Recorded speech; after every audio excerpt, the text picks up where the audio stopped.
Oke. Kita kedatangan tamu misterius. Sebenarnya nggak misterius sih buat anak TV dan film ya. Iya. Tapi mungkin yang lain belum tahu. Di sini kita udah kedatangan Bang P. Nama lengkapnya siapa, Bang? Ferry Irawan. Bang Ferry Irawan dari Jakarta. Dari Tangerang Selatan udah. Oh. Gak apa-apa lah, emang biasanya gitu kan. Kalau dari Pulau Jawa tuh Jakarta, bukan? Tetap Jakarta. Mau Tangsel atau apapun Jakarta. Cuman ya Tangsel kan masih Jabodetabek. Jadi masih deket lah. Pertama-tama kita agak grogi ya. Iya, grogi nih. Starstruck. Mungkin untuk di awal mau nanya-nanya dulu sama Bang P nih. Tapi manggilnya Bang P aja nggak apa-apa ya? Iya, Bang P. Mau nanya. Jangan Om ya. Jangan. Kalau Om ngasih iPhone. Kalau 50.000. Kalau Om 50.000. Oh ya? 5.000. Kalau Ayah 5.000. Nah, mungkin mau kenalan dulu biar lebih dekat nih sama Bang P. Oke.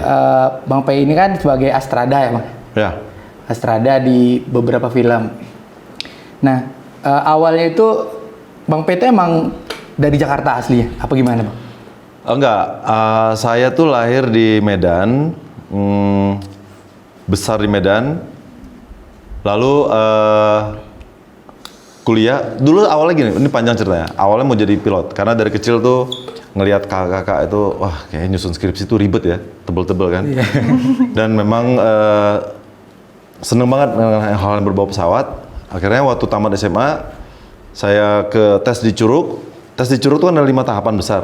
Dan tiap tahapan itu jaraknya jauh-jauh. Ada yang 1,5 bulan dari, antar satunya ya, ada yang dari sebulan gitu loh. Nah akhirnya di tahapan ketiga gagal karena ada batu di kantung kemih. Disuruh ulang lah untuk tahun depannya. Terus saat itu ibu saya langsung begitu, kan ibu di Medan ya. Iya. Telepon, "Mah, aduh gagal nih." Langsung alhamdulillah katanya. Karena dia nggak setuju saya jadi pilot, nggak setuju banget. Kan waduh ini malah alhamdulillah lagi. Udah kamu kuliah aja deh. Ibu tuh pengen saya jadi insinyur. Terus yaudah karena masuk kuliah satu udah telat dimanapun kan. Swasta udah telat karena udah sampai di awal November waktu itu. Nah, akhirnya ngeband aja di Jakarta tuh awal ngeband ya, terus tahun depannya mau coba Curug lagi tes pilot, nggak boleh sama ibu daripada ngecewain. Udahlah cap cip cup iseng-iseng aja masuk teknik elektro waktu itu. Jalanin sebenarnya selagi di kuliah di teknik elektro pun saat itu memang suka ini berbau storytelling, jadi buat naskah untuk teater, operet, karena saya juga main musik. Jadi ngajak teman-teman nih anak-anak teknik yang kan teknik itu tugasnya berat-berat ya. Terus tiap hari matematika fisika pasti kita. Akhirnya daripada bete nggak jelasnya nyanyi di sudut kampus, buat itu operet ya. Operet itu kayak dulu kan era Padiangan. Mungkin Mas Didi tahu tuh zaman-zaman Padiangan dulu ya. Mereka tuh mentas tapi musiknya live. Nah, kita juga formatnya kayak gitu, lucu-lucuan. Yaudah nulis naskah sendiri, ngangkat permasalahan sosial saat itu. Udah kita latihan-latihan malam-malam karena kan kalau siang ketahuan dosen nggak boleh kan suruh bubar. Yaudah memberanikan diri menyutradarain, nggak punya bekal di SMA dulu pernah masuk teater, nggak punya bekal penyutradaraan panggung. Udah ini aja, ternyata sambutannya bagus, diundanglah ke tempat-tempat lain, waktu itu ke LPK Tarakanita namanya. Kita semangat semua karena LPK Tarakanita cewek semua. Wah. Langsung wah buat naskah baru. Udah akhirnya dari situ kan teman punya salah satu anggota operet itu punya kamera VHS camcorder zaman dulu gede itu, masih pakai kaset yang gede segini. Terus saya mikir kenapa nggak dialihkan aja ceritanya ke dalam film ya. Dulu kan nggak ngerti short movie itu nggak tahu. Udah iseng-iseng syuting lama-lama tertarik. Wah kayaknya ini memang ini bidangnya nih. Tapi tetap yang disarankan orang tua kuliah itu lanjutin. Selesai dari teknik itu sempet kerja di bidang teknik sebentar. Oh beres kuliah tekniknya? Ya, ngumpulin duit dulu tapi untuk diem-diem masuk IKJ. Wah. Ibu nggak tahu. Kan nggak boleh tuh kuliah di bidang seni. Mau jadi apa kamu jadi seniman? Karena ibu tuh sering lewat Cikini kan. Sering lewat Cikini di IKJ kan di Cikini Menteng. Itu kan anak IKJ kok habis begadang kelekaran di depan jalan kayak kecoa gitu. Nah tuh, dia ngapain jadi orang gila kayak gitu? Bilang enggak kayak gitu semuanya ternyata. Akhirnya Dimdi masuk IKJ. Akhirnya masuk. Ternyata di sana pun pas masuk IKJ itu kita ketemu sama teman-teman yang seusia saat itu, yang udah pernah kuliah di mana. Salah satunya Firdaus, sekarang jadi salah satu kameramen terbaik Indonesia, DOP Daus namanya. Nah itu teman angkatanku, kita akhirnya jalan bareng, ya, sampai tugas akhir bareng dia di IKJ. Nah kelar dari IKJ itu, semester akhir saat skripsi, pembimbing skripsi kan Mas Riri ya, tugas akhirnya. Terus Mas Riri ngajak, oke, kalau lu udah selesai studi di kampus, ikut gue ya. Nah akhirnya selesai di situ, diajaklah untuk menjadi Astrada 2 Mas Riri saat itu film Untung Rena. Itu film pertamanya Maudy Ayunda main film tuh, masih SD deh saat itu. Wah. Nah itulah pertama kali untuk layar lebar ya. Tapi selama di KJ pun aku juga sambil ngumpulin duit untuk tugas akhir, karena zaman aku dulu masih pakai Celuloid kan. Masih pakai kamera film, itu kan mahal sekali. Jadi aku Daus sama teman kelompok TA itu, yaudah kita selesai teorinya ini, kita nyebar lu ke PH iklan, kita kumpulin duit. Udah masing-masing kerja lah, kumpulin duit, baru syuting tugas akhir selesai. Nah itu yang film pertamanya. Nah itu jalan akhirnya masuk menjadi IKJ dan lulus di IKJ. Lulus IKJ, kerja di sana. Itulah Kusdon tuh kalian pasti kenal semua ya Mas Kusdon Doni. Itu salah satu seniorku di IKJ dan dia saat itu belum dosen tetap sih Kusdon. Sekarang malah dia menjamur di sana. Kemudian dalam rentang perjalanan itu kan banyak teman-teman seangkatan tuh atau teman beda angkatan yang memilih jalur iklan, syuting iklan. Karena bahasa sederhananya adalah, duitnya lebih enak. Lebih cuan ya? Ya, lebih cuan. Memang benar sih, untuk jalan singkat lebih cuan. Prepnya sedikit, paling seminggu, syuting 2 hari, 3 hari gitu. Ya, walaupun iklan zaman dulu ada 5 hari, ada 7 hari kan. Tapi aku ngeliat ada yang beda nih, karena aku suka storytelling kan. Iklan itu praktis sedikit banget yang storytelling. Paling iklannya Mas Garin dulu yang storytelling. Sisanya kan itu storyboard yang dibuat oleh agency, lalu di-approve oleh klien, baru masuk ke PH kan. Jadi director pun based on itu. Ada pengembangan storytelling gitu. Nah aku berpikir, jemu nih di iklan nih. Aku lebih tertarik yang film cerita. Cerita, storytelling gitu ya? Tapi aku nggak mau juga masuk sinetron. Karena... Kenapa tuh Mas? aduh nanti disensor. Tapi nggak apa-apa. Intinya gini, sinetron itu...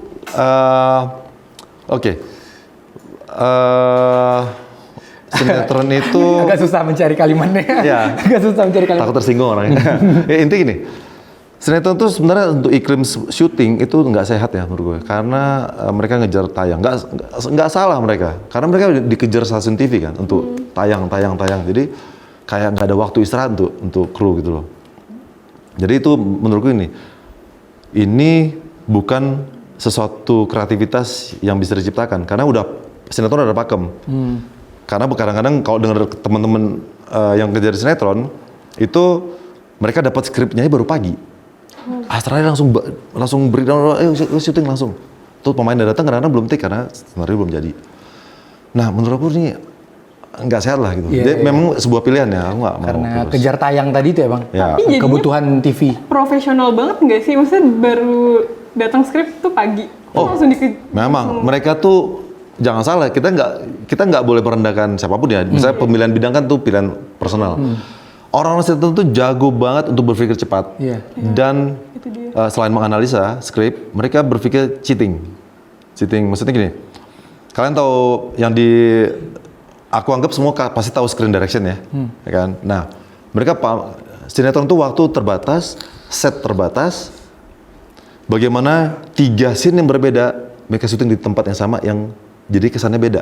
Padahal tempatnya itu aja, geser itu. Tapi kadang-kadang ada pemain utamanya belum datang, lagi sibuk syutingnya mana. Kita syuting sini dulu, nanti cheating udah datang malam, sementara ambience lightingnya beda. Dibuatlah night for day, tapi cheating background udah beda. Nah gitu-gitu yang mereka jago, karena memang dikejar tayang kan, harus berpikir cepat gitu. Berarti tadi improve-nya juga harus cepat. Waduh. Harus cepat. Untuk latihan improve bagus sih kalau masuk sinetron. Tapi harus terjebak. Begitu dapat duitnya, kayaknya enak deh sinetron. Udah tuh jadi sana. Tapi sorry Bang, aku potong dikit. Soalnya tadi kan kamu cerita sempat kuliah teknik dulu tuh. Ya. Kita keluar dulu lah mungkin dari filmnya. Ya. Sempat kuliah teknik dan selesai. Ya. Berarti pinter dong. Iya. Pinter. Iya, ngopi dulu. Pak ngopi dulu deh, Mas. Ya, Ngopi. gampang. Ngopi dulu. Sudah tadi. Iya, kan kuliah teknik ribet ya. Bener. Dan Kebetulan gini, Iya. aku orangnya nggak suka menghafal. Jadi gini, dari zaman sekolah pun, aku lebih suka matematika, fisika, dan kimia. Karena itu bukan hafalan, itu rumus kan, rumus dan logis gitu. Aku paling nggak suka sejarah, Iya. Iya. pendidikan moral Pancasila, ya mau nggak mau kan. Tapi ya apalah, sejarah kita tuh zaman dulu kan gini, perang di Ponorogo, tahun berapa? Ya maksudnya harusnya nggak itu bahasannya. Kenapa di Ponorogo bisa memutuskan untuk melawan? Apa sih statement dia saat itu? Harusnya seperti itulah. Pemikiran orang besar tuh bukan masalah tahunnya dia hafal. Jadi aku kurang suka gitu. Jadi karena gini, zamanku dulu, jadi ketahuan umurnya nih. Zamanku dulu tuh SMA itu, mungkin Mas Endi sama nih. Zamanku SMA tuh jurusan tuh dibagi 4. A1, A2, A3, A4. Bukan IPS, IPA itu enggak. A1 itu fisika, A2 biologi, A3 sosial, A4 bahasa. Nah, aku memang ngejar masuk A1 karena memang fisika. Jadi SMA-nya aku memang A1 gitu. Jadi karena kan mau jadi pilot kan harus A1. kait A1 dan kait A2 juga bisa pilot. Tapi yang dilihat kan nilai fisika dan matematikanya. Jadi ya, itu memang gue kejar. Jadi begitu ibuku ngomong, udah masuk teknik aja, pengen jadi insinyur, anak mama. Enggak sesuatu yang mengagetkan gitu karena bahasannya Tapi sama. ngejalanin kuliah tekniknya Fun aja. Fun aja. Karena basicnya dari SMA ada. Dan di film dulu tadinya aku bukan penyutradaraan awalnya. Aku mau jadi kameramen. Oh. Karena film, aku suka kimia. Film zaman aku kuliah itu kan pita seluloid. Itu semua proses kimia kan. Mekanikalnya iya, kamera itu body kamera. Contohnya kamera ARRI 435 tuh tipenya. Kerja kamera itu tidak ada sensor kayak kamera digital sekarang, kamera video nggak ada sama sekali. Jadi semua mekanisme yang bergerak di situ adalah mekanis, itu sangat teknis, ya kan? Kalau si film sendiri, ketika dia terekspos cahaya, kan kita loader, istilah untuk orang yang asisten kamera 3 tuh, loader itu dia akan masang film itu ke dalam body magazine kamera itu kalau kita kan foto di ruang gelap ya, kalau di lokasi itu kan nggak ada ruang gelap. Nggak sempat, nah dia pakai changing bag itu selubung kain hitam, diganti. Nah itu proses yang menarik loh, karena dia bisa merakit masuk looping, itu kan ada loopingnya ya. Film itu kan satu can ada yang 400 feet, ada yang 1000 feet. Dia ngelooping itu nggak ngelihat, itu menarik banget profesi itu.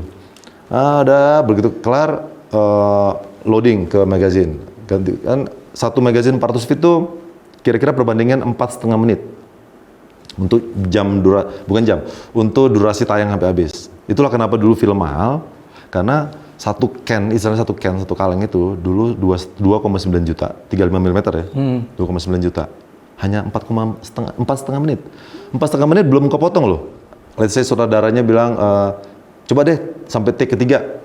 Take ketiga selesai, the good, kata saudaranya. Nah, ada istilah tuh, check the gate please. Itu dibuka, pintu magazine itu. Kalau film dibuka kan dia expose, cahaya masuk kan, berarti kan rusak filmnya. Nah, setiap asisten kamera buka itu berarti ada film yang terbakar kan, karena cahaya masuk. Nah, tapi dia harus ngecek si gate itu apakah ada debu atau enggak. Di dalam selubung hitam tadi? Tidak, itu masukin filmnya. Ini di dalam pintu kamera, dia pakai senter, dia cek. Oh, begitu dia bilang gates clear, oke, next shot. Nah, tadi 4,5 menit kalau running terus. Iya. Itu aja kepotong-kepotong kan karena cek di gate. Jadi efektif mungkin 3 menit. 3 menit 2,9 juta dulu. Rasio syuting misalnya sutradaranya 1:5, 1:3. Belum durasi film 90 menit. Kebutuhan stok can itu bisa 200 can, 180 can, 180 kali 2,9 juta aja misalnya. Itulah maka kedisiplinan film zaman dulu sama sekarang beda. Bukan aku bilang sekarang nggak beda ya, nggak disiplin ya anak-anaknya. Iya. Disiplinnya beda. Dulu tuh tegang banget, dari mulai pemain, sutradara, kameramen, sampai kru bawah, tegang. Kenapa? Takut dimarahin produser. Iya. Misalnya, Oke, kita shoot ya. Makanya dulu latihan banyak banget. Dulu latihan terus latihan berkali-kali. Sebelum shot itu ya, Mas? Sebelum take. Ya, sebelum take ya? Latihan terus sampai udah oke kita shoot. Begitu syuting gagal, itu muka yang cemberut tuh produser di belakang. Ngeluarin duit dong. Iya. Ngeluarin duit lagi dong. Gagal gitu. Jadi tegang lah di situ. Iya. Tapi menariknya semua orang disiplin, semua orang fokus terhadap pekerjaan di lapangan. Makanya orang-orang film dulu, aku terakhir pakai selulet itu 2012 film untuk Sampo Mimpi. Orang-orang film dulu itu mau marah mulu, terutama di OP. Ada berisik sedikit. Cut apa sih? Karena memang kerjanya berat kan, kerja keras gitu. Karena ada pertaruhan uang. Iya, di situ. Gitu. Dan itu nggak sedikit yang dipertaruhkan kan. Tapi balik lagi ke masa kuliah tadi kan, Pampe juga kuliah teknik, terus kuliah seni. Ya. Pasti beda dong. S1-nya 2 S1 kali. keduanya. Ya, benar. Berarti beda ST, banget, SSN. beda banget. Somehow kalau kuliah teknik tuh semua teknik, kalkulatif kutu ya, buku. semua kalkulatif. Maksudnya gini, Mungkin ini Bang, sorry Bang. Dari teman-temannya aja udah beda pasti kan? Beda. Dari teman-temannya semuanya yang hobi baca buku. nah kutu jadi gini, buku gitu. zaman aku kuliah teknik pun, itu aku berteman sama anak psikologi. Anak psikologi di kampusku, itu mereka menelaah ada satu sisi keilmuan mereka, psikologi klinis namanya. Itu mereka nonton film kerjaannya. Karena kan film itu kan merepresentasikan kehidupan. Kita bisa menciptakan karakter dalam film kan. Tak karakter sakit jiwa kayak atau dia apa segala macam. Nah, anak-anak psikologi itu membahas karakter film untuk salah satu syarat kelulusan mereka di mata kuliah itu. Karena aku dekat sama anak psikologi, kalau kan gini, teknik itu fisika tuh 6 SKS misalnya. Berarti sekitar 5 jam 15 menit aku dalam kelas untuk satu mata kuliah kan. Bosan ya. Untungnya zaman aku dulu kan boleh ngerokok dalam kelas gitu kan. Kita boleh pakai sendal jepit gitu. Nah, antar kuliahnya tuh kadang-kadang agak jauh jaraknya karena dosennya ngajar lain. Nah, aku nonton film. Jadi memang sering bahas film sama mereka, terus malah dapat dapat ilmu gratis dari dosen-dosen psikologi. Oh, gini. Maksudnya lumayan lah. Teman-teman yang suka film juga ada, tapi bukan teman teknik jelas. Iya, bukan teman teknik. Bukan. Saat kau di KJ dulu zamanku tes mayor itu mau masuk semester 3 kan. Nah, terus janjian nih sama teman-teman sama Daus. Alhamdulillah kebetulan nilaiku bagus untuk semua mata pelajaran. Jadi Daus ngomong, lu ngapain kamera, lu penyutradaranya deh. Nanti kita ujian bareng, nggak ada sutradara nih. Segampang itu aku berubah. Iya, sutradara aja ya. Udah, ganti formulir. Bilang sama Gus Dur, gue ganti deh. Lu kok jadi ini? Nggak apa-apa. Udah, gitu aja. Tapi di IKJ itu ada minor. Nggak tahu, di Mas Dendi ada. Nah, jadi aku mayor penyutradaraan, minorku sinematografi. Karena aku suka motret dan aku suka berbau sinematografi. Jadi kelas minor tuh aku memang ketemu ya dosen-dosen sinematografi gitu. Sekarang nggak senior juga nanya, lu ngapain sih lu masuk? Lu kan penyutradaraan, ngapain masuk minor sinematografi? Ntar lu ngambil kerjaan kita? Enggak, gue nggak mau. Nanti gue mau jadi sutradara yang nggak ketipu sama DOP. Ya itu bercanda ya. Berarti kan munculnya suka sama film berarti dari pas kuliah Teater, di teknik itu. iya, Pas kuliah di teknik. Karena aku suka ngerjain orang sih sebenarnya. Jadi suka buat cerita komedi. Aku seneng tuh kalau teman-temanku jadi karakter-karakter yang bodoh-bodoh, paling kita ketawa-tawa sendiri kan. Padahal mereka nggak tahu sedang aku eksploitasi itu. Mereka mikir, gue aktor nih. Padahal nggak, aku lagi menikmati. Tadi ya penasaran aja soalnya Bapak yang sekarang Strada. Ternyata dulu kuliah teknik gitu. Penasaran aja kenapa sampai situ gitu. Makanya Gimana? pas masuk kuliah di IKJ itu gimana Bang? Pas baru masuk itu gimana? Karena emang udah niat ke sana juga kan? Iya, udah niat dan agak mengagetkan ternyata. Karena yang aku bilang tadi, teknik itu kan kalkulatif semuanya ya, bisa dihitung. Walaupun di listrik itu imajinasi, tapi kan ketika rumus tertentu hasilnya udah fix kan, secara teori fix hasilnya itu. Kalau seni kan enggak. Seni, Mas Dendi dosen aku nih, menurutku karyaku ini bagus. Menurutku, menurut Danu bagus, menurut Vanessa bagus. Iya, begitu ke Mas Dendi, enggak nilai C aja nih. Waduh, itu kan seni itu bisa sangat objektif, bisa sangat subjektif. Kan tinggal ngebalance aja. tinggal apresiasi dan penghargaan. Apresiasi kan sesuatu yang tidak kalkulatif. Nah, ketika masuk IKJ,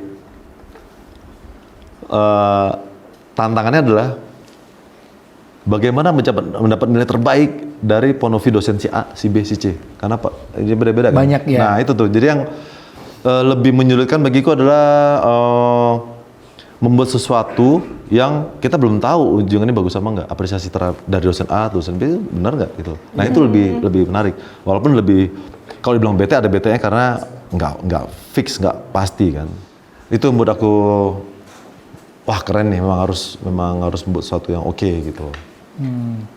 Gitulah. Tapi kalau Bang P sendiri nih, zaman masih di KJ itu tipe mahasiswa yang kayak apa? Kan mahasiswa mungkin ada kubu-kubu kali gitu ya?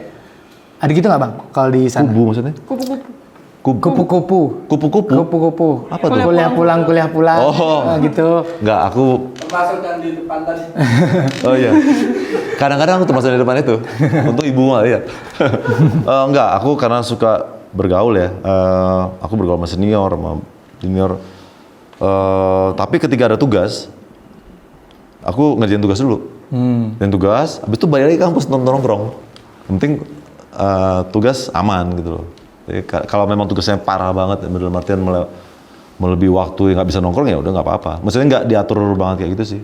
Karena dari tongkrongan itulah dapat relasi syuting kayak sekarang ini, dapat ide untuk buat cerita kayak gitu kan, lucu-lucu kan karena nongkrong tuh.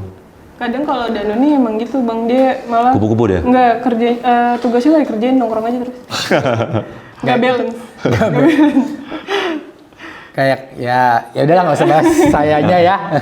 Kenapa Vanessa nih? Bang P berarti tipe yang nongkrong gitu dan dari situ akhirnya dapat relasi-relasi gitu. Ya, kerjaan film pertama, kalau film cerita ya, kerjaan film pertama ya dari dosen sendiri, Mas Riza kan. Kalau kerjaan iklan justru gara-gara nongkrong. Gara-gara nongkrong. Dan teman-teman yang DO, banyak banget temanku DO, gara-gara nongkrong. Bukan nongkrong males, nggak jelas kuliahnya, bukan. Karena kerja. Nongkrong, diajak senior kerja di sinetron. Jadi gampang dapet duit kan, malas kuliah. Kuliahnya stop. Tapi waktu abang diajakin siapa? Pak Riza teh. Syuting berarti itu film pertama yang panjang. Film pertama panjang. Sebelumnya magang di Mas Riza juga. Kalau kalian tahu film Gi, Sohogi. Tahu. Nah itu magang aku masih belum kerja. Kalau di Untuk Rena itu udah kerja. Gitu. Kalau karena Bang P bahas-bahas magang kan, soalnya kan kami di sini juga pada mau magang, beberapa juga pada mau magang nih Bang. Nah, kalau tadi kan udah sempat cerita sama Bang tadi, mungkin ada disayangkan gitu. Banyak mahasiswa di sini mungkin yang magang bagian penyutradaraan tuh malah kemana gitu. Mungkin bisa di-share gitu, Bang. Oke. Dari teman-teman di Cipadang ini banyak juga udah ikut magang sama aku kan. Sebelumnya aku kenal malah angkatan-angkatan atas kalian itu kayak aku udah nyutradara layar lebar dulu di tahun 2015. Itu aku kenal anak isi pertama kali itu. Namanya Igo kamera, Igo, Mbak Afrigo, istrinya juga anak isi kan? Aku taunya dia orang Minang, gara-gara gini kan Astrada satuku namanya David, orang Ambon. Terus aku lagi ngobrol nih. Nah Igo tuh kan jauh bewokan gitu kan. Terus dia ngobrol sama David nih. Aku bercandain malah kan, aku lagi ngobrol sama DOP ku. Aku bercandain, wah nih saudara si ibu nih ngobrol nih Son, aku bilang. Tiba-tiba Igo dapat telepon, aku nggak tahu dari siapa. Iyalah, kok Igo bisa bahasa Minang? Bahasa Minang. Akhirnya kenal Igo, iya betul kenal. Dia bilang, iya bang, aku dari Cipadang. Oh gitu. Terus dia cerita lah, nanti abis itu nanti akan ada diajak lagi ya. Akhirnya Muti next tahun itu. Nah akhirnya kenal situ, lalu akhirnya waktu aku ngasra dari Mas Garin, banyak tuh ada Rani itu penulisan skenario dia. Rani, terus yang sekarang masih sampai sekarang ada satu lagi tuh yang suka nawarin rendang sama aku tuh, dia jualan rendang sekarang. Namanya, dia udah nikah tuh, rambut panjang juga ya, angkatan Rani tuh. Siapa ya namanya? Ana jual rendang sekarang, sukses tuh rendangnya. Muti juga jual rendang. Di Jakarta jual rendang. Banyak, terus Vicky, rame tuh mereka. Terus aku lihat mereka sama anak-anak magang dari kampus lain ya, termasuk dari KJ sendiri. Wah ini memang anak-anak isi Padang Panjang lebih jiwa rantauan lebih berasa nih, lebih tough gitu loh. Nah dari situ aku bilang, nanti kalau udah tamat segera ke Jakarta aja, misalnya selain masalah semua PHD-nya Jakarta ya saat itu ya, nggak ada juga lah di Jogja juga ada gitu, tapi dominan Jakarta. Nah mereka iya bang, nah berapa kali lah mereka ngontek, bang, nah kebetulan Widya juga salah satunya waktu itu, ada David Palala juga sempat. Nah cuman yang magang-magang setelah itu aku lihat kok banyak yang jadi mayor penyutradaraan malah dari telco. Bukan aku merendahkan job telco, bukan, tapi apa yang dia lalui di sini di kampus, lalu apa yang diharapkan di luar supaya nanti dia balik ke kampus kan, selain laporan kan ada harusnya ilmu yang bertambah kan.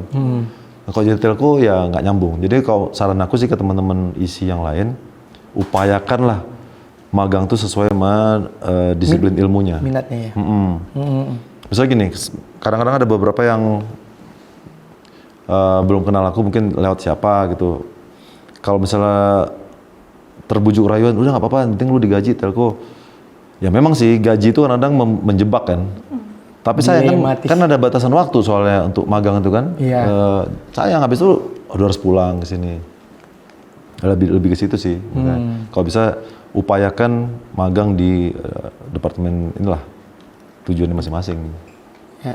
Kalau kita balik ke Bang P lagi, Bang P kan sekarang terkenal sebagai Astrada nih Bang.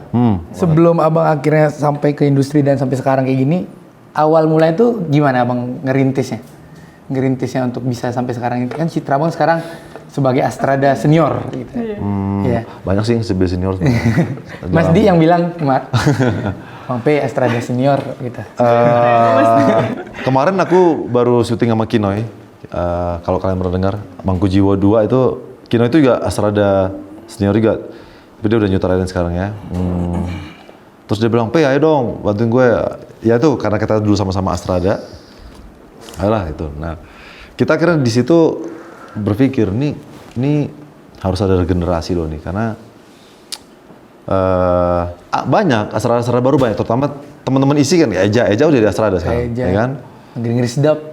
Ini Revita jadi Astrada 2 aku nih, di film aku sekarang. Nah jadi, cuman kadang-kadang gini ya, pertaruhan jadi Astrada itu gini. Astrada itu motor di lapangan kan, motor di lapangan. Jadi orang yang harus paling berpikir jernih, harus kuat, memang harus kuat sih dari segi fisik dan dari segi pikiran ya, harus sehat terus. Kenapa? Semua orang nanya Astrada 1. Ini aku bicara Astrada 1 ya, karena gini, dia mengelola seluruh syutingan yang udah di plan, yang buat plan dia juga, yang ngelola dia. Baik buruknya syutingan itu, mundur leletnya syutingan itu lelet itu kalau misalnya telat itu duit loh pertaruhannya. Itu pertaruhan Astrada tuh. Nah, kalau kalkulasi kita nggak benar, habis kita, habis secara karir, dan habis disikat orang.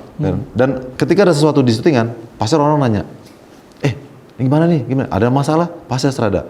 Jadi Astrada itu pasti orang yang paling sering disibukin orang, yang paling sering ditanya orang. Ketika ada masalah, walaupun nggak ada masalah juga paling sering ditanya, misalnya nextnya apa gitu lah standarnya ya. Nah,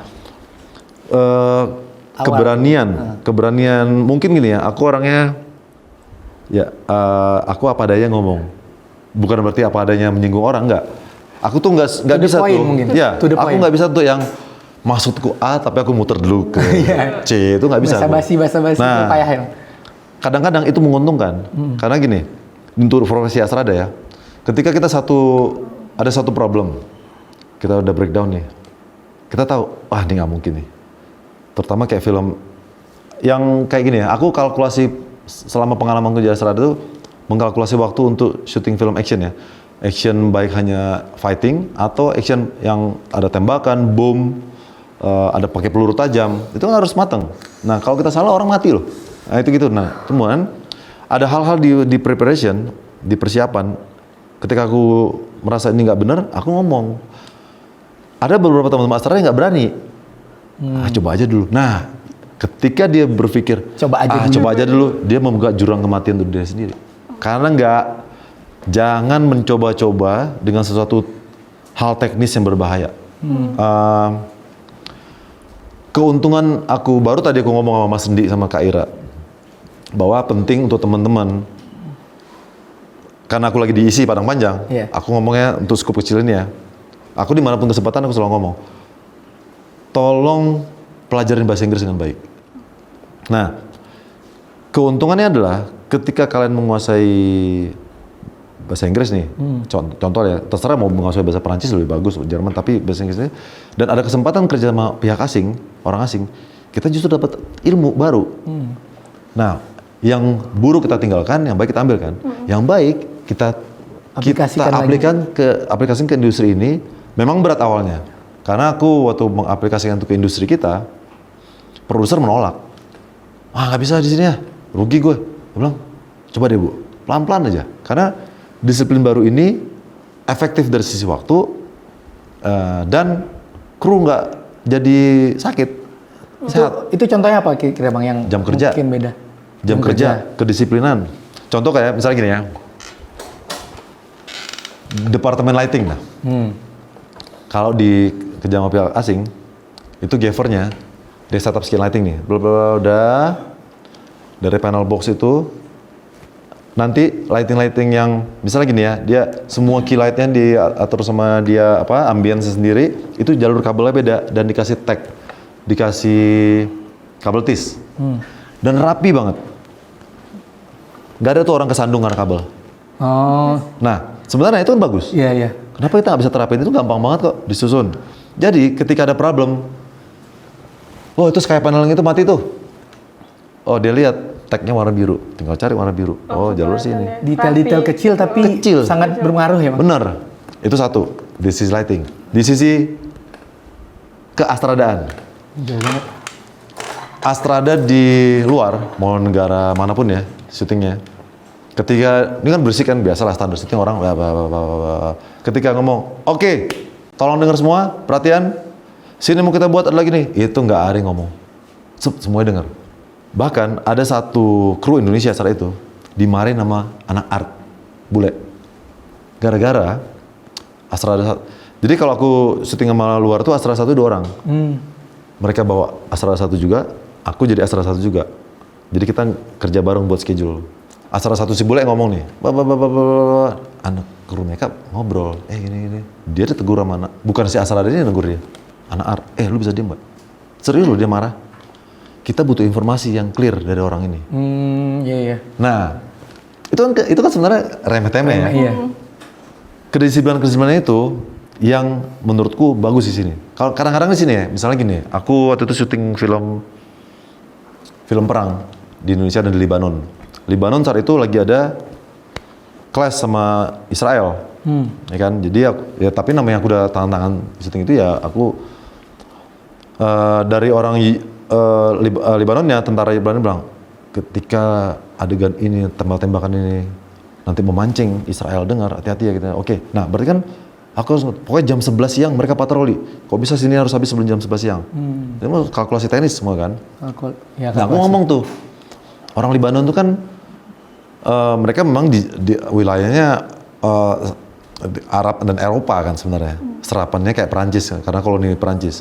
Tapi kepala batunya kepala batu Arab mereka. Aku ngomong nih dalam bahasa Inggris ya, kita akan buat scene ini gini. Itu masih banyak tuh yang ngomong apa, nggak dengerin aku. Padahal ketika dia dengerin aku, dia tahu apa yang lakukan. Di tengah-tengah aku udah kelar ngomong, tanya lagi orang, sorry tadi apa ya? Itu kan buang waktu. Nah kayak gitu tuh. Hal-hal kecil. Di film Indonesia juga banyak kayak gitu. Sebenarnya kita harus respect sama siapapun, departemen manapun. Kan nggak boleh menggampangkan lu cuman PU lu, nggak boleh kayak gitu. Karena nggak ada PU yang ngedarin kopi, nggak lancar syuting kita, ya kan? Semuanya. Nah, si Astrada ini kan motor di lapangan ketika shooting days. Sampai sekecil misalnya gini, tiba-tiba ngelihat nih ada anak lighting kayak lemes, gitu. Samperin, lu kenapa ini? Sakit. Gitu. Sebenarnya tuh nggak ada tuh di job desk Astrada memperhatikan kru yang sedang sakit, nggak ada. Tapi kalau ada satu sistem yang timpang, nggak lancar kan ini. Nah, kita tuh jadi mata-matanya produser kan Astrada. Astrada tuh nggak boleh berat ke sutradara. Itu hukumnya emang. Ketika Astrada 1 terlalu berat ke sutradara, dalam artian terlalu membela sutradara, bukan membela ya, maksudku terlalu mengakomodir keinginan sutradara, maka produksinya berantakan. Mungkin sutradara kan egois nih, gue mau ini ya, ada yang lompat dari pohon nih, kamera langsung swing. Nah, padahal waktu preparation nggak ada rencana itu. Iya. Ketika dia punya ide tiba-tiba di lapangan, itu kan berarti ada yang di-adjust kan? Di-adjust itu makan waktu kan? Sementara kita ditekan waktu produser, jangan molor. Nah, mau ngambil asal-asalan, pasti ada korban. Nah, hal-hal kecil kayak gitu tuh, kalau Astrada terlalu berat ke produser, ke sutradara, dia pasti mengiyain. Langsung iya. Nah, kalau aku biasanya, aku tampung, oke, Mas mau begitu, oke. Tapi kita nggak ada persiapan loh. Gue minta waktu ya. Kalau dia nggak berhasil, kita coba di lain hari. Kita jangan maksa, karena dia pemainnya kadang-kadang nggak mau loh, nggak sih tiba-tiba gitu. Mungkin dia nggak enak dia melakukan karena dia udah dibayar, di calling sebagai pemain. Tapi kan kadang-kadang ada hati kecil orang, kan gue nggak siap nih untuk ini gitu-gitulan. Dia kan kayak gitu-gitu nggak boleh kita iyakan terus. Karena kru lain juga sebel nih, kok Astradanya nggak ada persiapan malah mengiyakan sutradara. Nah, makanya kita harus sejalan nih, satu kaki Astrada 1 tuh harus di sisi kreatif, satu lagi harus di sisi produksi. Karena apapun yang dirancang oleh sutradara, implikasinya ke produksi, budget yang keluar, segala macam. Tapi nggak bisa juga dia terlalu berat ke produksi. Misalnya sutradara, nanti kita mau gini ya, adegannya pakai jimmy-jip ini. Oh nggak bisa Mas, nggak bisa. Produser nggak punya duit gitu. Sutradara bete dong. Misalnya, gila nih gue nggak bisa kreatif nih. Dia dilarang mulu sama sutradara gue, itu bisa berantem pasti. Iya. Maksud aku, teman-teman yang nanti mau jadi Astrada, jangan iya aja, harus berani bersikap. Karena nggak dimusuhin kok kalau punya sikap. Nggak kan. Ya adalah 1-2 orang paling sok tahu nih orang gini. Tapi ketika apa yang kita pikirkan itu benar, mereka akhirnya berpikir kembali kok, iya benar juga ya lu ya. Kalau nggak kan jadi kacau produksinya. Nah itu. Nah kalau misalnya sebagai profesi Astrada sangat banget bisa jadi profesi. Karena gini, sekarang aja ya, ini kan Indonesia lagi banyak banget produksi. Habis COVID ini kita banyak banget syuting nih, film dan series OTT. Karena Netflix sudah masuk Indonesia, Disney, HBO, View, udah buka kantor sini mereka kan. Ini beberapa PH aja yang aku kenal mundur syutingnya dan produksinya. Kenapa? Nggak dapat kru. Salah satu yang paling dicari adalah Astrada. Cuma kalau sebagai Astradanya nih Bang, ada nggak pernah Bang lihat tuh, emang dia tuh fokusnya ke Astrada gitu, bukan nanti akhirnya Astrada ini jadi batu loncatan tuh ke sutradara gitu. Ada satu. Emang ada? Ada, namanya Kak Desi Buana. Desi Buana tuh dia nggak mau jadi sutradara. Terus Pinung tuh Astrada Gundala. Nggak mau dia jadi sutradara. Karena dia dulu, Pinung tuh bukan film dia, di KJ-nya dia TV. Dia tuh memang mau mendedikasikan dirinya, gue mau jadi Astrada profesional. Kalau di luar negeri, ada yang udah nenek-nenek, maksudnya udah 50 tahun sekian, Astrada. Karena bukan dia mandek karir, enggak, emang Astrada itu profesi sendiri. Jadi Astrada itu bukan batu loncatan di sutradara, bukan. Beda banget. Iya, gitu. Ngiranya awalnya kan gitu. Untuk menuju ke sutradara mungkin dari Astrada dulu. Ya, jadi tadi aku sempat ngomong ringan sama di ruang sana kan, bahwa zaman dulunya itu di Indonesia ya, syarat menjadi sutradara film harus mengastradain 5 film. Oh ada dulu ya? Dulu seperti itu, jadi kayak batu loncatan. Padahal yang perlu kita garis bawahi adalah, yang perlu diluruskan adalah Astrada itu bukan profesi kreatif. Bukan maksud aku dia nggak kreatif, bukan. Jadi kalau balik lagi ke tadi, memang Astrada itu memang sebuah profesi yang bukan sebagai batu loncatan sebenarnya. Sebenarnya bukan itu. Ketika sampai sekarang pun kita lihat, oh dulunya Astrada dia, sekarang jadi sutradara. Ya itu memang, ya itu kan pilihan dia. Pilihan dia. Tapi sebenarnya sejatinya dia bukan batu loncatan, dia memang orang produksi. Jadi asisten sutradara itu kayak berdiri sendiri, dia lompat dari sebuah sistem produksi mental sendiri. Nah, dia membidani sisi kreatif dan sisi produksi sekaligus. Ya, jadi memang harus kuat secara mental dan fisik, karena berat banget emang. Awal mula abang akhirnya mendalami Astrada gitu. Kan dari kuliah abang ambil penyutradaraan mayornya itu. Ya, setelah dari Mas Riri, film untuk Rena itu, aku lanjut film apa waktu itu ya? Ada Raku Priyanto. Lalu masuk ke Ardi Octavian, Coklat Strawberry. Karena gini, pertama, ya kalau di kuliah kita dapat teorinya. Sumpah, mungkin bisa bilang 75% dari teori kampus, masuk ke dunia film realnya. Beda? Bukan beda, basicnya iya, tapi nggak bisa dibilang nggak kepake juga, kepake pasti. Tapi ternyata di lapangan banyak banget yang mesti di-adjust.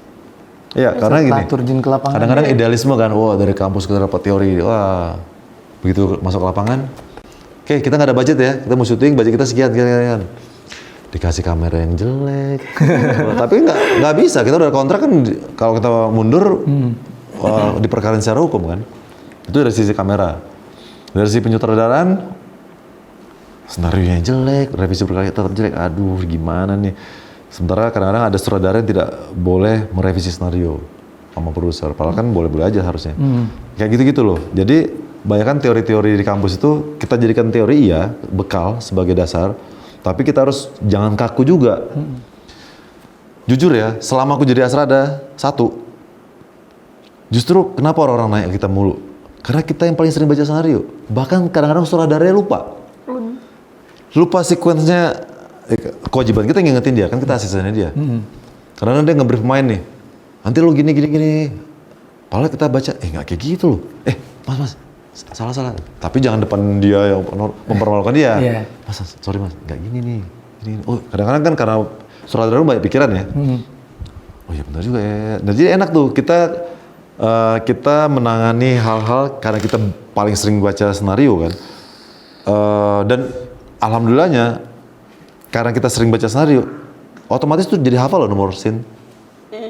Iya. Seringnya ngebaca. Yang sering baca setebel apapun skenario, Astrada 1 pasti jadi sering hafal. Misalnya gini, nanti scene yang itu, yang gini, oh scene nomor sekian ya? Ini.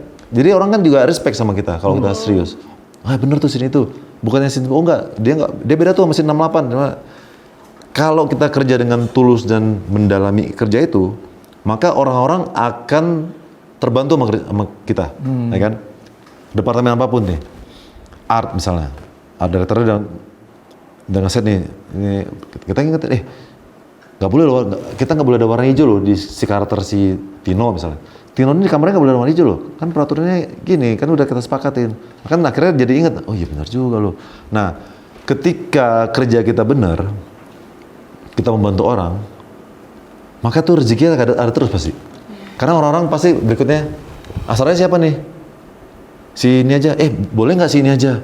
Enak tuh sama dia, cukup bantu lah, lebih ke situ-situ sih. Dan akhirnya kita bergaul lagi sama mereka. Dan keuntungan kita, karena kerja di film itu kan keras ya, masing-masing departemen punya ego. Iya. Kita tiba-tiba bisa jadi sok-sokan jadi wasit. Ketika kameramen mau berantem sama art. Nggak gini. Nah, seru kayak gitu-gitu seru loh. Kita bisa nengenin orang, terus mereka jadi sadar, oh iya juga ya. Menarik tuh, kita bisa memformulasikan memanage orang-orang. Jadi ayo kerja jangan mau egois sendiri. Ini untuk filmnya loh. Nah kayak gitu. Jadi itu jadi nagih sih kalau aku. Makanya kerja iklan aku nggak betah. Memang lebih. Cuma selama Bang P udah jadi Astrada tuh pernah ada nolak ditawarin kan jadi Astrada gitu. Ada. Mungkin karena beberapa alasan gitu. Atau karena nggak seneng sama sutradaranya. Nggak seneng sama sutradara pernah. Ya pasti kan ada. Itu gara-gara gini. Gara-gara aku pernah ngasrain dia sekali. Terjadi kehebohan lah. Menurut departemen lain, dia belum layak jadi sutradara. Karena memang gawat banget, merugikan produksi dan orang bingung, pemainnya bingung. Gawatnya tuh apa, dalam hal apanya Bang? Gawat, dia berpikir apa mau dibuat di hari syuting, di saat itu juga. Terus kadang-kadang, ini mungkin bisa diedit dia. Dia ngomong gini. Cuma kan nggak bahas namanya. Ini mau buat apa kita ya? Loh, sutradara mana nanya gini? Ini gimana ya? Ini kayak gimana enaknya? Nah itu konyol sih, dan tiba-tiba itu berkelanjutan. Akhirnya karena dia terlalu lama mikir, kan waktu berjalan terus. Ketika aku push, ayo dong gimana nih gini, dia bete. Lu jangan push gue dong gini. Lah tugas Asrada nge-push. Iya. Kalau cerita yang ini mungkin agak relate sama cerita kita yang sama Kak U kemarin. Ada sutradara, kan kami ada kemarin podcast sama talent bang. Ada talent yang udah biasa mainin film di sini di kampus, sering lah gitu.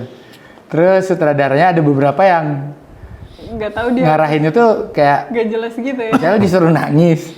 Senyamannya kamu aja nangisnya gitu. Kayak gitu kali ya bang. Ya mungkin itu salah satunya. Iya. Kan pemain bingung ya. Lu kan tolak ukurnya dia yang tahu. Iya. Ya kan?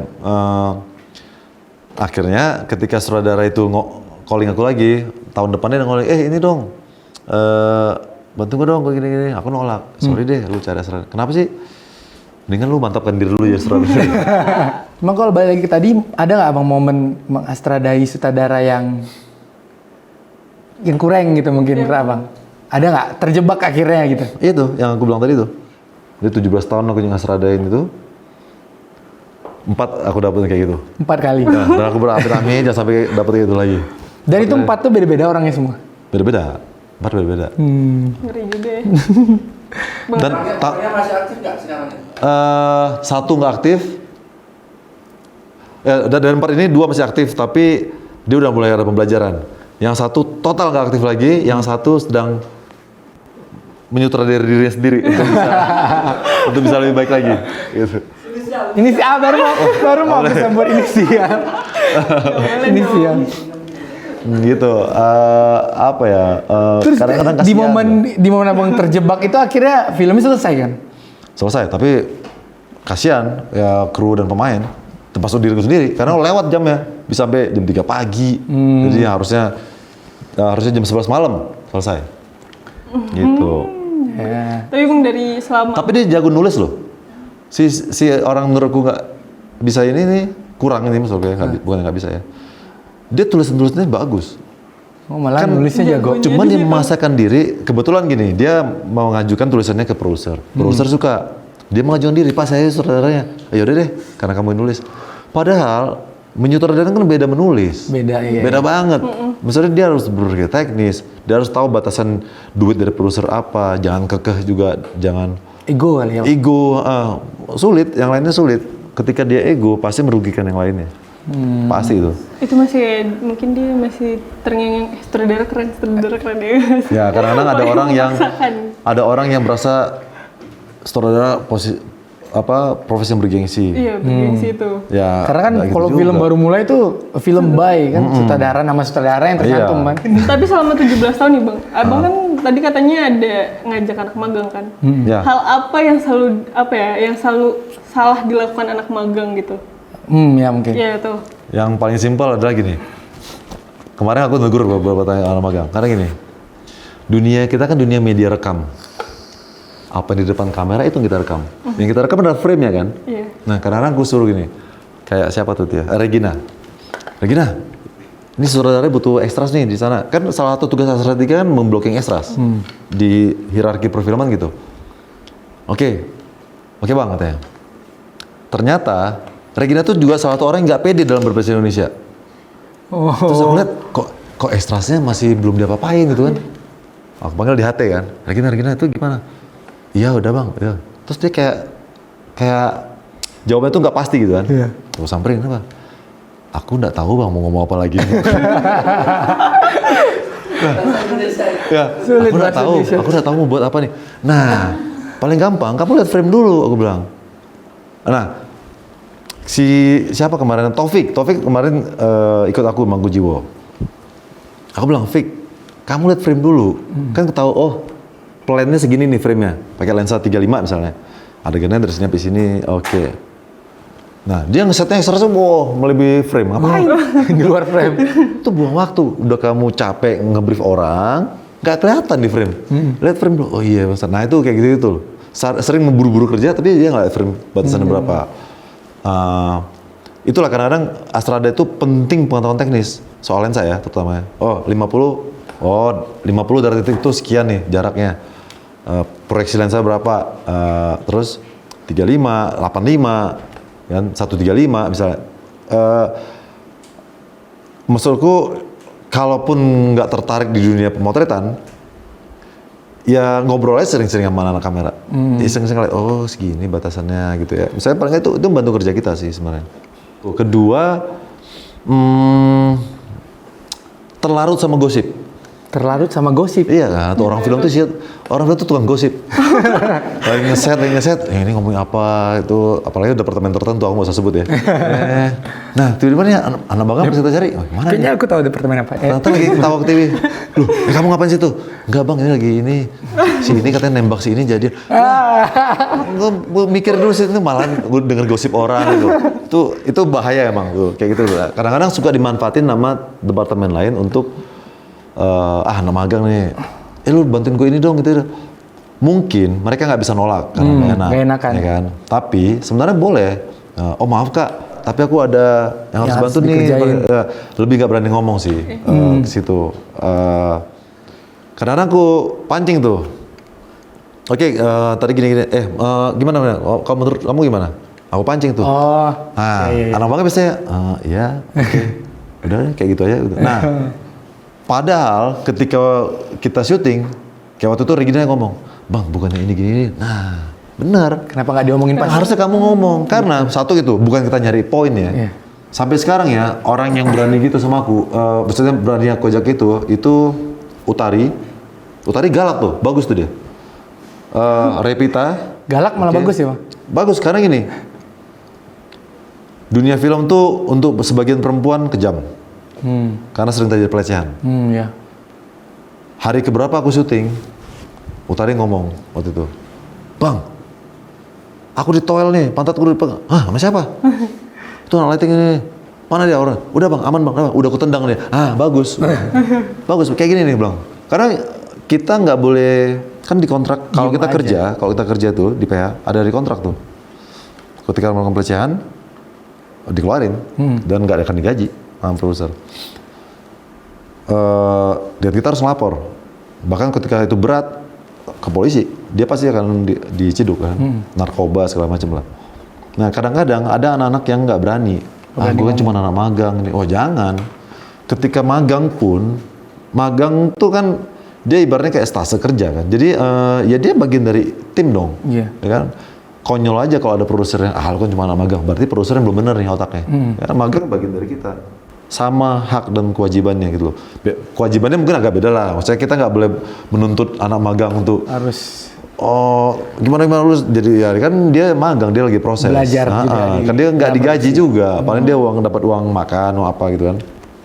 Nah tapi untuk lainnya sama, hak diperlakukan secara manusiawi dan setara sama yang lain sama persis gitu loh. Revita juga galak tuh. Kok yang lain-lainnya ke Vicky pernah dulu tuh nggak dilecehin tapi kayak dihina, dibully-bully gitu kan. Bilang, jangan nangis, jangan cengeng. Kamu kan anak Sumatera. Harus bersikap karena nggak boleh dikasih hati tuh orang-orang kayak gitu.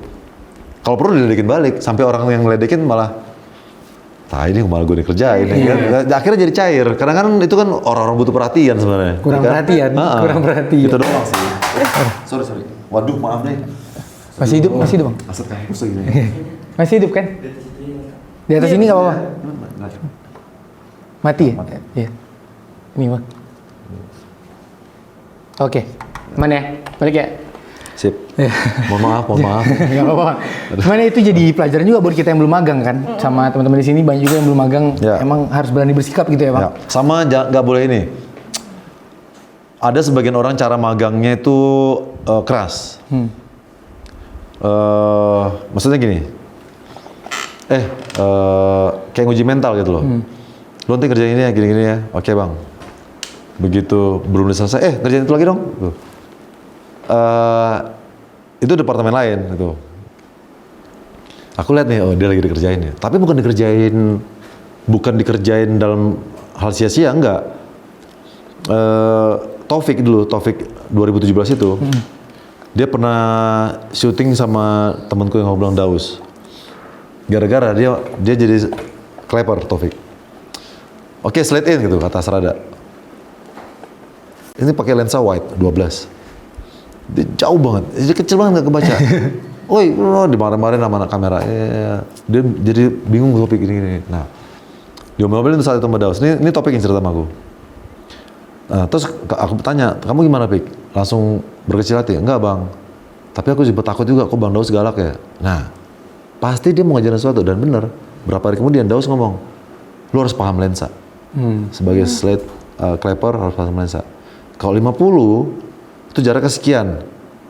Nah, akhirnya topik dia pembelajaran. Aku bilang, iya Pik, kadang-kadang ada orang yang caranya itu dia ngebaca dulu nih, ya kan?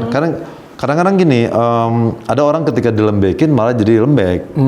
Tapi kalau dikasih itu kan mental biar tambah kuat kan, karena kan kerja film berat. Nah, kalau di sisi Asrada, kita kasih A, lalu B, lalu C, lalu D, nggak apa-apa, biarin. Karena kerjaan Asrada itu harus multitasking. Karena ketika kerja Asrada pasti lagi ngerasa sesuatu, produser ngomong ini, lu siapin yang ini ya, B. Begitu B, saudara ngomong, si yang C udah lu kerjain belum ya? Gue tolong dong. Itu kerjaan kita bertubi-tubi dalam waktu yang bersamaan. Nah, tapi dalam semua kerjaan itu kan ada skala prioritas. Kalau kita nggak berani ngomong, seperti yang aku bilang tadi, kita stres sendiri. Gimana mungkin 4 tugas yang berbeda dalam waktu bersamaan? Ya kan? Pasti ada skala prioritas dong, mana dulu yang untuk di bahan meeting besok misalnya. Nah, kita ngomong, Mas, oke Mas, kebutuhannya A kan harus besok untuk bahan meeting. Gue kerjain ini dulu ya, nanti begitu kelar, atau di tengah-tengahnya gue kerjain. Nah, kalau kita nggak berani speak up, nggak berani ngomong, kita telan semua bulat-bulat, kan mereka nggak ngerti. Ketika kita jawab, iya, di kepala mereka berharap, oh ntar lagi jadi tuh. Si C yang nyuruh ini, ntar lagi jadi. Iya, akhirnya numpuk, ketika ditagih, udah belum? Wah, belum ada yang beres. Jadi kacau, dia. iya. Itu jadi harus berani ngomong. Iya, itu. Kalau nggak logik aja. Buat kita tuh, Pan, harus berani ngomong. Cuma balik lagi tadi kan, sebenarnya aku tadi nanya sama Bang P tuh udah berapa lama menjadi Astrada tuh, arahnya tadi bukan ke situ, Pan. Mau ngomong-ngomongnya lebih santai. Soalnya kita dari tadi kan ngomongnya lumayan serius dan belajar banget tadi kan. Iya. Dia mau lebih agak santai, tapi agak personal mungkin, Bang. Nggak apa-apa kan? Nggak apa-apa. Nah, ini nasihat bapak-bapak nih. Jangan cari teman seprofesi kalau nikah. Nggak ketemu. Karena sama-sama kerja. Bukan, kerja di film kan waktunya nggak terkondisi kan. Misalnya gini, anggap Danu nikah nih sama Vanessa misalnya. Danu penyutradaraan, Vanessa tiba-tiba nanti sukanya malah di bidang wardrobe misalnya. Danu judulnya apa, Vanessa judulnya apa. Yang satu hari Minggu breaknya, yang ini hari Jumat breaknya. Iya. Pulang, si Danu pulang ke rumah malam, si Vanessa kebetulan dapat film horor.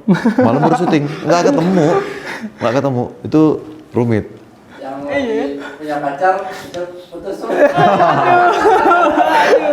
Tapi itu kan ya. Mendingan cari Ini soalnya editor nih pacarnya. Vanessa lagi. Kamu penyutradaran tapi? Enggak. Kamu nggak penyutradaran?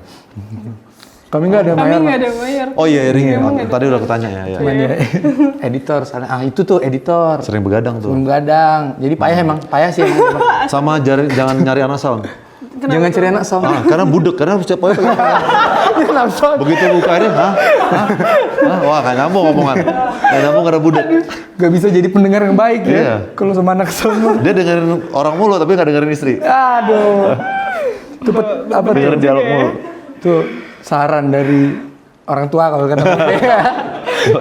Jangan ngesu profesi. Bukan berarti nggak boleh profesi.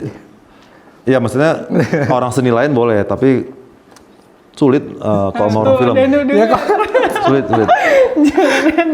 Gak. Satu prodi, jangan nama satu prodi. Nanti yang anak teater atau tari nanti. Jangan gitu, Pak. Iya. Ya pokoknya gitu kan dari Bang P itu tadi. Ya. Tapi nggak mulu-mulu kita telan mentah-mentah kan. Iya kan. Balik ke sendiri lagi. Tiap orang beda-beda. Iya. Siapa tahu sukses. Kan banyak juga ada yang tahu DOP Aga nggak? Ada yang tahu? Tahu. Nah, Aga kan istrinya Ritor, Alin. Oh, istri Nah. Mbak Alin. Mbak Alin tahu. Pernah kesini soalnya. Alin Editor kan? Iya itu Pernah kan kesini. suami dia DOP. Dan ini berhasil emang? Berhasil. Ada contoh yang berhasil kok, aman. Berhasil tuh. Aman. Boleh berdepan. Aman, Pan. Iya. Berarti nggak apa-apa lanjut ya? Lanjut, nggak apa. Cari tuh yang produser gitu. Kalian ngelola keuangan. Terus dia seenak-enak yang mau pulang. Syutingannya jam berapa? Jam 11 malam, Pak. Oke, gue jam 7 pulang ya. Terserah dia. Iya. Cari yang produser. Sama Danu aja deh berarti. Jangan putus Jangan kayak gitu, Pak. Omongan itu doa loh. Nanti benar-benar jadi loh. Iya. Nanti benar-benar jadi loh. Omongan itu doa. Aduh, Iya. bahaya lagi nih. Mau nggak? Enggak. Langsung ditanyain dong mau apa enggak. Itu kali Pan, boleh Vanessa diingatkan untuk Buat teman-teman, penonton YouTube Kang Kawan, jangan teman-teman Kang Kawan. kawan-kawan, jangan lupa selalu tonton. Jadi kalau di sini Bang, orang manggilnya tuh Kang Kawan gitu. Kang kawan. Iya, kawan-kawan. Oh, Jadi oke. Kang Kawan. Disingkat gitu. Kang Kawan. Oh, iya. Jadi gitu. Kayak teman-teman. Sayang dari seng. Ya buat kawan-kawan tetap nonton lah ya Kelas Kosong di channel Prodi Televisi dan Film. Iya. Isi Padang Panjang. Jadi jangan lupa subscribe, like, and comment. And share. And share. Ya, sama IG Kelas Kosong di follow. Pakai Z, IG Kelas Kosong. Jadi seperti biasa kita tutup dengan pantun Vanessa. Pressure banget. Aduh. Malah di akhir yang pressure. Kamu mau jadi pramugari Citylink ya? Kan pantun mulu Citylink. Bagus-bagus tuh pantunnya. Pramugari Citylink. Coba yuk cepet. Apa ini? Apa bukan mas? Atau harus kita siapin dari awal? Jalan-jalan ke kebun jeruk.